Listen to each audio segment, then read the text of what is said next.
No, that's perfect. I love that reason. And yeah, I had a lot of written experience primarily interviewing people when I was growing up. Now the podcast side is more something I do with my best friends. We do a motorsport podcast, and it's a very similar reason as you, right? Just trying to dive a bit deeper into the psyche of people that are like a little bit different in society. Try to share, what makes them tick, why they went down that path, what sort of life they're trying to live, and obviously share that information in the easiest way with our audience. So I love it. I think it's a great reason.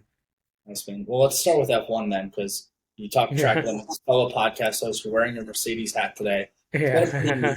Been a pretty interesting year for Mercedes. I just dove into the world of F1 a couple of months ago. My girlfriend loves all things F1, so I've been thrown into the Nice. fire. My parents went to Yep. Monaco last year for the race. I also find it interesting, but just was never something that really caught my attention, other than seeing the headlines on a Sunday. But now I'm watching qualifiers ready on Sunday. Oh no. Let's dive in there maybe. When did you get interested Sure. in motorsport? You have a podcast now with your friends, Track Limits. You started an Instagram page that's one of the most followed Formula One sports related Instagram pages out there. When did you get interested in Mhm. the sport in the first place? Yeah, I was into F1 kind of a lot of parts in my childhood as well, just with like growing up in Singapore. I was born there, attended the Malaysian Grand Prix and the Singaporean Grand Prix growing up.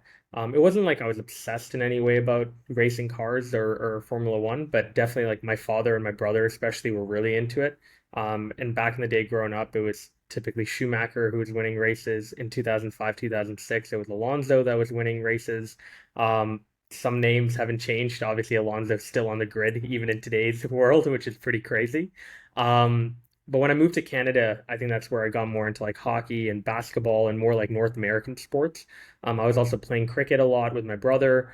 And I think it was really only around like 2020 during the pandemic when I bought a Logitech G920 simulator, like a basic sim rig, where I started getting back into racing because I was like, well, I want to play a racing game, and I tried like Forza out, and I'm like, this doesn't feel right. Why don't I download the F1 game? And so I downloaded F1 2020. Initially, I actually downloaded F1 2017 on my Mac, and that just like burnt up my computer. So then I'm like, okay, now that I have a rig and I have a console, let me try F1 2020. And that's kind of what got me back into F1, and that coupled with a lot of my friends got into it either through sim racing or either through the Netflix show. I think it became a big talking point for my friend group. We went out to a couple of races, and one of the races we went to was the Montreal Grand Prix 2 years ago, and that's kind of where me, Fevin, Mikey, Henny, we came together and we said, all right, let's start Track Limits. Let's do a podcast because whereas it is watching, F1 every weekend, we're talking about it pretty much every minute we meet. We might as well do something with it in terms of like a creative outlet. It's awesome, man. I mean, it's the quintessential story of people starting a podcast, and in my opinion, at least, as long as we're talking about something that you're passionate towards, I feel like there's no downside at all. I always said, even when I was starting off with this show, it's the worst case scenario is in 30 years I can look back on conversations with my friends and people in my network, and I have Yep. something cool to look back on and see what I was thinking about, feeling, talking about, and interested in at my 20s. And if that's the Mhm. worst case scenario, it's a pretty good bear case in my opinion. I agree. I definitely agree. And I think it's cool because in the process of like making the podcast, we've obviously learned so much about what goes into building a really like high quality podcast. I think a few things that we came up with initially that set us apart was number one, we didn't want to do a virtual podcast. We wanted to go directly to where our guests were located and bring our camera equipment, our audio equipment, and film in person. I think secondly, like the research that we've been doing is meticulous, right? We try to watch everything we can about a guest so that we're not asking the same questions they typically get. And then finally, just the diversity aspect is pretty underrated, especially for F1, which has traditionally been a very white dominated sport. I think it's great, you got a group of Canadians here, they're not even from Europe, and you have a group of people from different backgrounds that have come together to talk about Formula One. So we definitely believe in that idea of like if you can see it, you can be a part of it, and that's kind of what we hope we were able to bring from like the content and media side into Formula One.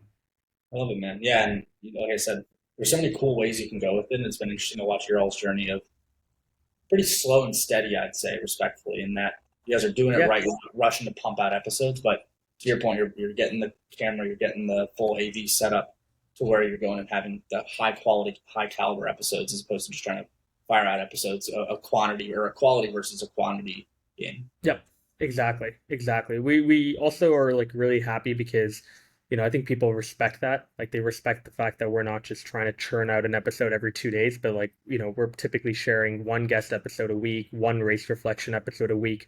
We'll obviously go and do skits, we'll do trivia, we'll do like short form content that we typically share on Instagram and TikTok. But when it comes to long form, which is what we specialize in, I think there is a ton of care and effort that's put into editing the episodes properly, producing them in a particular way, and then obviously then distributing them with the right partners who can ideally help amplify that to a much broader audience. And you mentioned Forza. That's a game I haven't thought about in a decade, probably. When I bought my first Xbox, I got a Forza game pack, and it was the coolest thing ever. Gaming has seemed to be a pretty continuous common thread across your journey from childhood till now, given your involvement in Phase. Yep. What has that journey been like for you as it relates to gaming? Because it's changed so much in our lifetimes. How old are you, if you don't mind me asking? I'd be curious. I just turned 27, just turned 27 about 3 weeks ago. Okay, well, happy Yeah. belated then. But Thank you. in that, I mean, going from Forza that came out when we were in middle school until now, Hmm. the gaming world has changed so much. The race gaming world has changed so much. What's that journey been like for you? Has it been just unbelievable dream come true to be able to partner with a group like FaZe and some of the other folks in the gaming world that you've been in touch with now? Yeah, 100%. I mean, I grew up playing video games my whole life. I had a Game Boy Color back in the day. That was the first ever console or device that I got, and I was playing Pokemon. Had a Game Boy Advance after. We had the PS2. We played a ton of the LOTR, like Lord of the Rings games. And then we went to the PS3. And I remember playing my first ever Call of Duty. I think that was Black Ops 2. Or actually, no, Black Ops 1. And obviously, played a bit of Modern Warfare 2, but I wasn't sadly allowed to own that game because my parents were very restrictive on I was in the shooters same growing up. boat. I was in the same boat. Yeah, yeah. So I played it like friends' houses, but the first actual Call of Duty game I owned was Black Ops 1. And yeah, it was pretty awesome to be able to continue to do that through, playing NBA 2K and then getting into the racing games. I think it's always been a part of my life. And then, like you mentioned, the opportunity to get involved with FaZe back in 2019, primarily actually due to my co-founder for Surf Onic. He's been obsessed about Call of Duty for a while. He's been watching competitive Call of Duty for a long time. And he was actually educating our VC partner about esports because FaZe approached the VC partner first. And the VC actually ended up passing on the deal. But I think it was pretty cool because a few of the partners were like, we individually want to get in on it, and asked Onik and I if we wanted to participate as well, and kind of sent our profiles forward to Greg, who at the time was their president. So it's pretty cool to be able to kind of sneak in a check there and be a part of that round that they did back in 2019. And even going forward, I know gaming is going to be a big part of my professional life. Down the road, I can't really share too much right now, but down the road, I definitely am going to announce my next chapter post surf, and it's going to be related directly to gaming. So I'm pretty excited about that. So cool, man. So I'm excited to dive into how you got to surf here in a moment. Before we do, last maybe Hmm. two questions to this current topic, and we could turn the chapter. First of which is around Toronto. We're just wrapping up the Kendrick and Drake beef. I'm a huge Drake fan myself. Given that you're living in the six, I'd love to hear your maybe current take again. This will air in a couple of months, so we'll give that disclaimer beforehand. But current state of play on the beef. It's been a quiet week on that front. What's your perspective on all that? I think it's hard to believe that Drake won the beef. Again, I honestly was very invested in the first half, like when obviously like that came out, push-ups came out, the whatever Taylor freestyle that I thought was really dumb came out. And then Euphoria came out, Family Matters came out. I think I'd caught up to that point, but then like I stopped listening to a bunch of things, and then I listened recently to Not Like Us, and then I listened to Drake's Hard Part 6, and I'm just like, oh my God. Like the Hard Part 6 is possibly one of the worst songs I've heard in my life, and like Not Like Us is probably one of the best songs I've listened to in my life. So as much as it hurts me to say, because I am a huge Drake fan as well, I think Kendrick definitely won the beef. Um, I do think Drake will likely continue the beef going forward. Like I know I think posted on a story that he's like not focusing on it anymore, and he's gonna like probably put out a summer album in like 2 or 3 months. Um, but I feel like he's just gonna mention it. He's gonna drop these couple of references throughout any future music, and he's gonna try to keep it alive, which could be fun. Maybe we'll get another spree of songs down the road. Yeah, I think that's a reasonable take again. all the asterisks and disclaimers that we're filming this on makes Yeah. I don't want to get killed. Yeah, yeah, don't shoot me or anything. no, Yeah, no, all good, all good. yeah. The only other piece maybe, and then we can dive in. I want to kind of learn more about your journey from Singapore, bringing you to Canada. But Mhm. in my research, I had enough time. I noticed that you are a fellow karate alum. Now, are you still practicing? Did you do Yes. Shotokan or what discipline? No. We did Shotokan, yeah. And it was amazing. I did it from 12 to 17, 5 years of my life. And yeah, got my black belt. And then, I know there's obviously like first dan, second dan, etc., but I just stopped at first. And I enjoyed it though. I still actually am in touch with some other people I did karate with who actually live in Toronto, which is kind of neat. Excellent. Did you have a? Is there a kata that stands out to you that you live by popping back from time to time? For me, it's five Ah, side that just pops into my head from time to time. I remember the one I did for my yellow stripe for some reason. I don't remember the name of it, but I remember it being so easy and basic. But I was really good at it. Like I was very expressive and like Yeah. I was very loud when I had to be loud. Um, I also loved board breaking. The elbow strike was my favorite technique. It's what I used for the blackboard when I was doing my test. And then I loved sparring. I loved sparring. But I think I had a problem where I actually would accidentally hit the person I was sparring with. Like I know you're not supposed to typically, especially if you're like in a tournament, you're getting points typically just by showing that Yeah. you could have hit them. But like I had a bad habit of accidentally hitting people, so I used to get deducted points quite a bit when I was sparring. Lots of overlap there. Now, let's get the audience up to speed. You're running surf today. You have a bunch of other side ventures, a bunch of other board seats that you're overseeing now. Give us the context for Swish in Singapore to Swish today. How'd you get to where you are? I know you went to school for undergrad in Toronto, but what got you to kind of where you are today? Give us the maybe Swish textbook history. Yeah, the high level breakdown, I just was blessed with a lot of opportunities growing up, either by putting myself out there or by being surrounded by really cool people, typically a mix of both. Throughout my childhood, it wasn't like I wanted to be an entrepreneur. I actually didn't really know that much about entrepreneurship until I went to college. In high school, I debated competitively. So I debated for the country for 2 years in a row. Went to two world competitions. Typically, if you debate at a high level, you want to be a lawyer or a politician. And think politics is something I'm still interested in, but maybe not now. A lot of people are going pretty crazy these days in the world, so I'd rather wait for the temperament of society to be a little bit nicer and kinder. But I definitely thought law would be my calling. So I went to the University of Toronto, like you mentioned, did my undergrad, thinking that I would eventually go to law school after. My brother, when I actually went into undergrad, was graduating from law school at the time. So it was very cool for me to be able to look at someone who was 5 years older and kind of see the workload and what they were doing and how they were thinking about their career. And I think very quickly I realized that law was definitely not my calling. I love public speaking. I loved mock trial actually in high school as well. But like that is maybe 10%, if not less, of what lawyers actually do. A lot of what law is about is reading and writing briefs upon briefs upon briefs, especially if you're first, second, third year associate at a corporate law firm. So I realized very quickly that's probably not what I want to do. And I kind of went into like full curiosity mode around what else is out there. So I started interviewing people. A lot of people I naturally interviewed were creatives or entrepreneurs. And that's kind of how I started thinking, okay, maybe I should try building something of my own.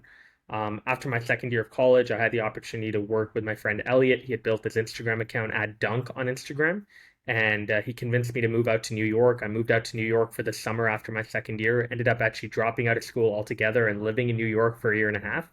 And with him, we built 21 accounts across Instagram, Snapchat, and TikTok, 11 million followers overall. Accounts like at Dunks with an S at the end, at the Hoop Films, at Movement, a bunch of accounts focused on basketball. And a lot of what I did was fundraising and business development. So bringing brands in like Gatorade, Warner Music, Sony Music, Curve Fragrances, Q4 Sports to come and promote on our channels. That whole experience taught me a ton about content, about influencer marketing, about building a brand, which I've done somewhat for myself personally. But it also taught me a lot about the data and metrics that brands care a lot about. And that's what led me into thinking about surf, connecting with one of my childhood friends, Onik, and convincing him to drop out of Stanford to build surf with me. And we ended up doing that in 2019. It's been about 5 years now since we've been building Surf Out, multiple iterations that the product has taken, but overall, we've raised 3 rounds of funding. We've acquired 2 companies. We've worked with brands like the NBA, Netflix, Amazon Prime Gaming, HP, EA to really help them get access to zero-party data, i.e., data that is voluntarily given by people who are compensated in return for what they give. So, like, man, yeah, I mean, like you said, multiple acquisitions, 10 million plus raised under your belt. But that's not the first business that you started. I know you had a couple of different ventures while you were in Yeah, school. Rafiki to the food yeah. donations app. Walk me through that entrepreneurial journey. I mean, there's hmm a lot that goes into starting your business, and you always hear the statistics around about 10% of startups actually make it. So, 1 in every 10. What were those early Yep. startups like for you? What did you learn from those initial apps that you're developing that got you and really kind of fueled your knowledge into Surf? Yeah, I mean, Rafiki was something I built in high school, kind of the early part of my first year of university. It was something I actually did with my friend Darsh. Darsh had a lot of experience in web design. I had a lot of experience generally in like social media, at least on Facebook at the time, which was a very popular platform for generally anyone to be on. Um, and so we worked directly with a lot of like companies mainly in Calgary. Probably our biggest customer was Delta Cabs, which is like probably one of the 3 biggest cab companies in Calgary. And so that was pretty cool to be able to like manage their Facebook account and then work on a new landing page for them. We built out a new support portal for like people to be able to complain about rides and share that directly through Instagram and Facebook as opposed to doing it through their website. Um, so that was very neat. Candidly, like obviously after first year of college, I ended up not focusing on it long run. So it kind of just fizzled out. It is worth noting that Darsh still actually runs a company called Web Motion Studios. So along with being full time at Trans Canada, he also does web development still on the side, which is very cool. And I've actually worked with him on a number of different things that I've been working on. Or if I invest in a company and they're looking for a web designer, I typically recommend them to Darsh. There's a food delivery app in college. That's something I built with my friend Quinn. Also, sadly, a failure, but a very good learning lesson specifically around app development, which is something I'd never done. So, how do you go in and build a non-functional wireframe on InVision? How do you go about building a basic MVP and testing it out on test flight? How do you go about raising a little bit of money, especially from college incubators? And we were at the University of Toronto, so there were a couple of college incubators on campus which we were able to raise money through. And then finally, you know, the reason it didn't work is mainly because of regulation. You can't actually monetize donated food in Canada. So it was also a big lesson in terms of, okay, maybe, instead of going right into building a product, first do, your proper market analysis, your proper legal check to make sure that you can get a name, you can actually build the business that you want to build, and you can actually monetize in the way that you want to monetize. So that was a big learning lesson that I learned from that experience. But yeah, I think each one of these experiences leading up to Dunk, which I think was probably the first successful venture that I was a part of. Again, I wasn't the founder of Dunk. Elliot had founded the Instagram account about 3 years before I joined. But just being a part of that was great. And then obviously with Surf now, I mean, knock on wood, we continue to grow and we are currently in the process of looking to sell the business. But I do think that, there's been a lot of points throughout Surf's, 5 year journey that I could definitely point to and be like, this was an incredibly successful period of our company's journey. Unbelievable. You mentioned Darsh, you mentioned Onyx, you mentioned Elliot. A lot of different hmm friends you've been doing these ventures with. You started LinkedIn, local LinkedIn, another point of connection and interpersonal relationships. Seems to Yeah. be a recurring theme in you and your businesses. Was that instilled in you from your parents? Is that something that you learned from a business mentor along the way? How is that Um, kind of that networking aspect of your career kind of transcended? Yeah, I know. I think I realized, especially in college, because I come from an immigrant family, I come from a family that's never had an entrepreneur. I come from a family where, that whole doctor, lawyer, engineer path is definitely encouraged, if not like, okay, you really should look at getting an engineering degree, and we're only going to fund your college degree if you end up becoming a doctor, lawyer, engineer. I came from that kind of cloth, right? So for me, I found networking almost to be like a prerequisite to learning about something new, something that I had never been exposed to before. The more people I met who were part of this world, the more I felt like, okay, maybe I could actually be a part of this world too. So initially, I was networking mainly through, coffees, but I realized very quickly that most people, they're getting hit up by like literally people like me asking for coffee almost every day, at least the people who you really, really want to talk to. So I felt, why don't I create something different? Why don't I actually go ahead and ask to interview them? And at the time, I became a campus editor for LinkedIn. in my first year of college. And I thought, okay, why don't I write an article then? Every time I go and talk to someone, whether I'm meeting them, in person or on the phone with them for 10, 15 minutes, why don't I tell them a bit about myself so they get to know me? But then I get to interview them. And when I interview them, I can then write something. I love writing, put a paragraph or two together, share a headshot with it, and then they'll actually go and repost it. And the great part is that I'm now building a relationship with someone and setting the foundation around me providing value to them versus them, just providing time, which is probably the most valuable thing for high net worth people at a very large level. So I thought that was the way to go about networking, and it worked, right? So I met a lot of really cool people. Those people were some of the early investors and advisors and customers in Surf. Back in the day, it was called TrueFan, and we rebranded in 2020.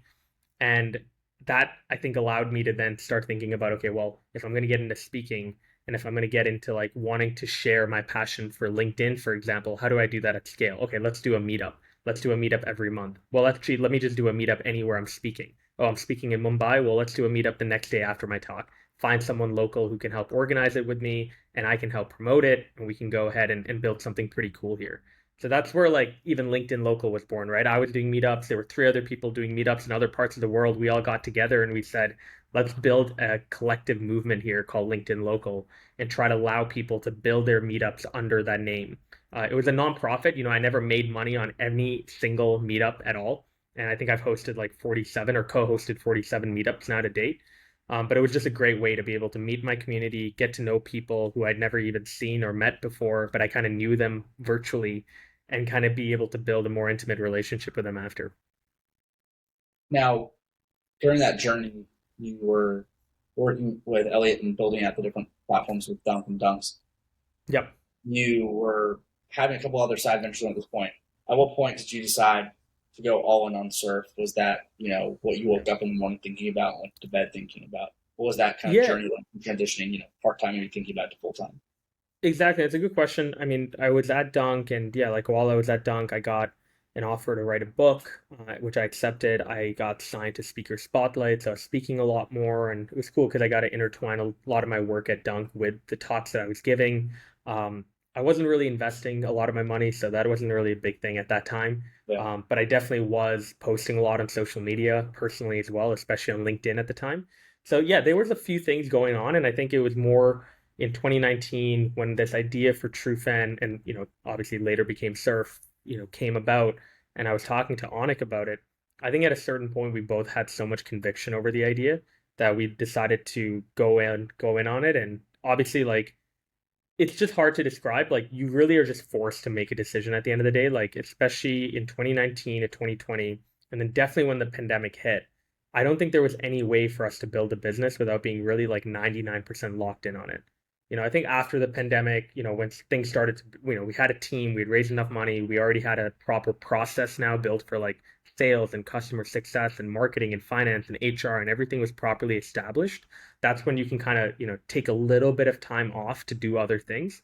But I think early on, it was really tough not to do anything but surf because we, at the end of the day, wore multiple caps. And at the end of the day, we were accountable for the early employees that we had brought over, primarily just around vision, and less around compensation because we couldn't really afford a lot of their talents to like the full pedigree of their resume or whatever past experiences that they had. How did you deal with that from a, pitch on vision as opposed to a pitch on compensation for some of the early employees, especially at the time you were, young 20s. I mean, there was the title of your book is Young Entrepreneur, so there's obviously Mm-hmm. some merit to it. But how did you go about pitching that idea? Because at the end of the day, your risk profile as a 20, 23-year-old, 24-year-old is a lot different than maybe a more senior Yep. developer or someone else that has a family, a mortgage, what have you. How do you go about pitching that? Obviously, the vision of the business is a huge component of it, but when it gets down to the brass tacks of it, what were those discussions like? Were there any in particular that stand out to you? Yeah, I mean, I think early on we had Trevor, who like actually him and his brother were very helpful in raising money early on. They both put in money, but they also connected us to a bunch of people, including some basketball players, because they both went to University of Utah, along with DeLon Wright and Jakob Pertl and Kyle Kuzma. So they were very helpful. And Trevor came on as our CFO. We had Scott Birdie, who at the time came on as our head of sales. We had Tim Hyde, who came on as our CMO, but fractionally because he was still working on his own agency. So we brought on a ton of really cool people, and I think we brought them on because we really showed them clearly what we needed help on, how their responsibilities really fit into that. and also tried to paint a kind of a picture around, okay, well, if we're able to get X, we can unlock Y.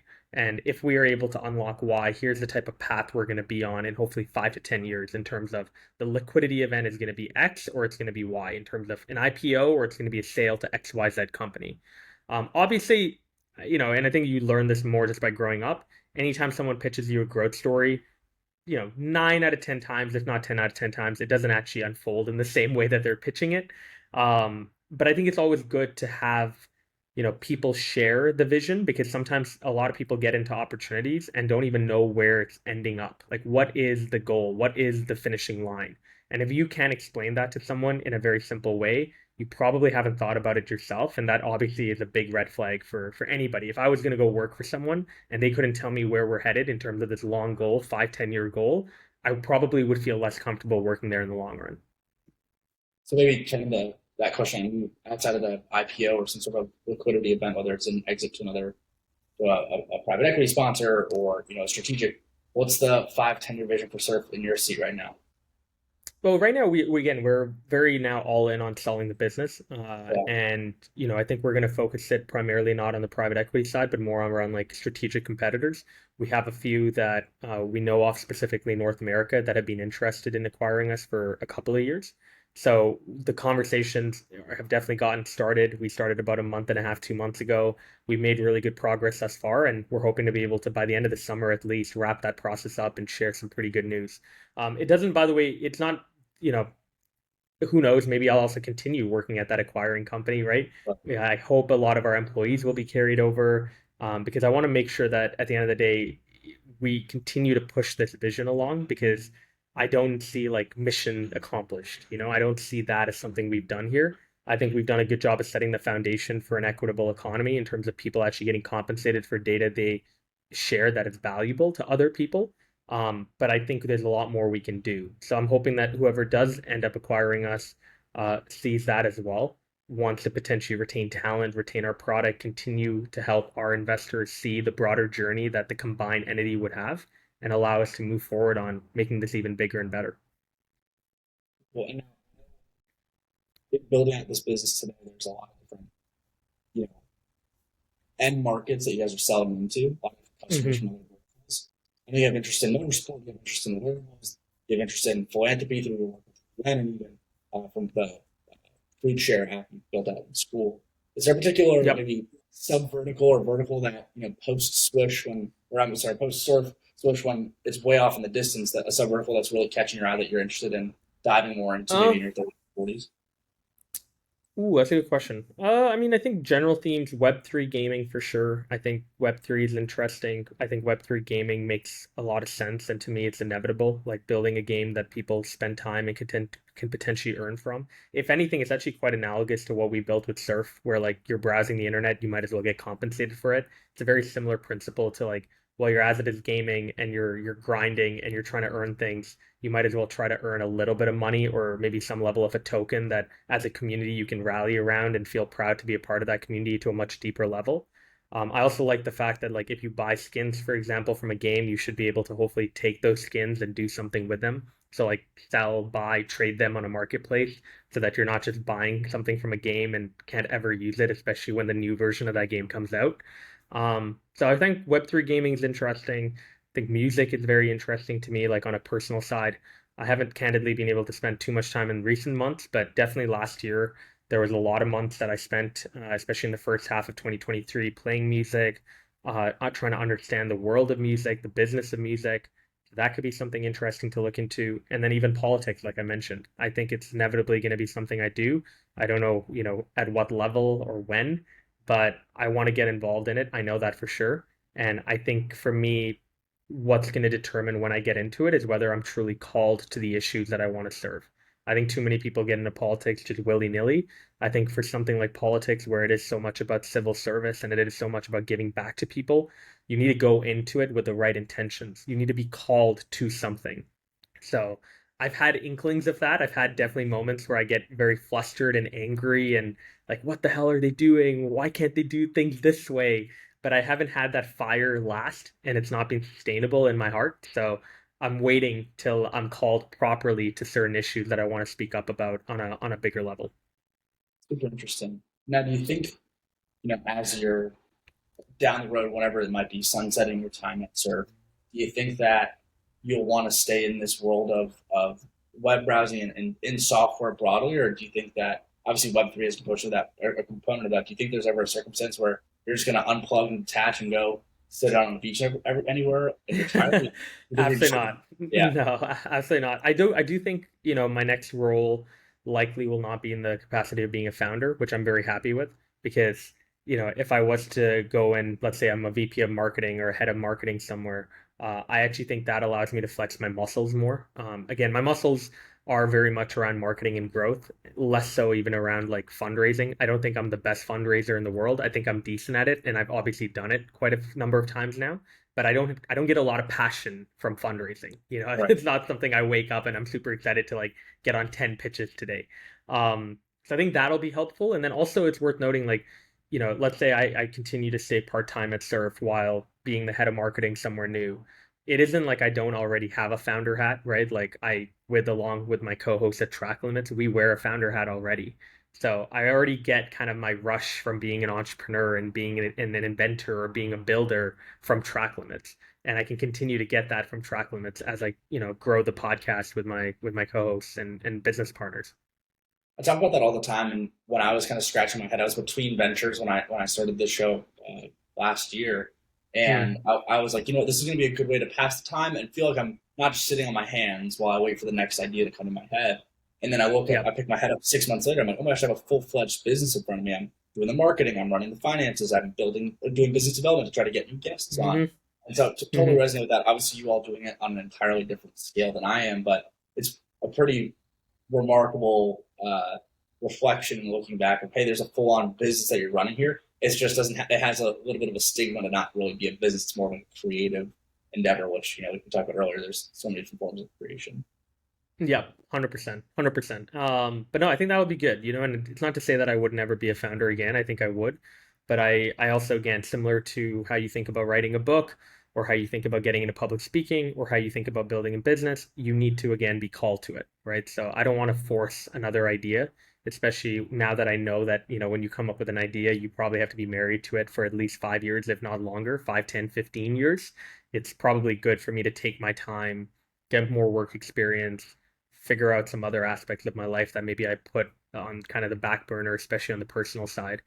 And once I figure all of that stuff out, I think start to think about what my next business could be and then build it out from there. You mentioned something earlier that I wanted to double click on, but it just popped back in my head now, which is on this show, I talk about the leap of faith all the time. So many folks that are sitting across the way from me talk about, hey, I got to a point in my entrepreneurial journey where I had to take that leap of faith. It was a decision that I had to make because I was just so fed up with my W-2 job, or I was so, stuck and stagnant in my life. I needed to go change things. In your case, you mentioned you're at this 99% capacity where you had no other time to think about anything other than building Surf. What advice do you have for entrepreneurs, founders, creators that are in a similar boat where maybe they're teetering between a couple of different ventures and they're deciding whether or not they're ready to just take that leap of faith? Which in my head I always thought of it really kind of having to get a running start, but the way you described it, it's you're almost at the ledge and you have that there's a little bit of gust that pushes you off at the end of the way. So what advice do you have for folks that are in that seat that you were in 2019? Yeah, well, I think one, you got to really look at your overall situation and ask yourself, if I go and take the plunge, am I going to regret it? Like, am I missing out on any other opportunities, or will I actually regret not pursuing this opportunity? For me, the benefit of me being, in 2019, I was 21, or I guess turning 22 soon. The benefit of me being that young is that if, let's say surf hadn't worked out, I could have always gone back to dunk. And then even if I didn't go back to dunk, I could have always also just gone back to school and continued my third and fourth year at the University of Toronto and then graduated. So I had that luxury. I do think it's a privilege, it's a luxury to be able to have those options. But everyone needs to gauge their situation for themselves, right? I know some people, they have a hard time maybe taking on that risk with building a business because they got student loans to pay off. They got to send money back home to their family, if they're an immigrant. And, that's definitely valid concerns, but I think you got to judge your situation and really say, okay, do I have enough money saved up?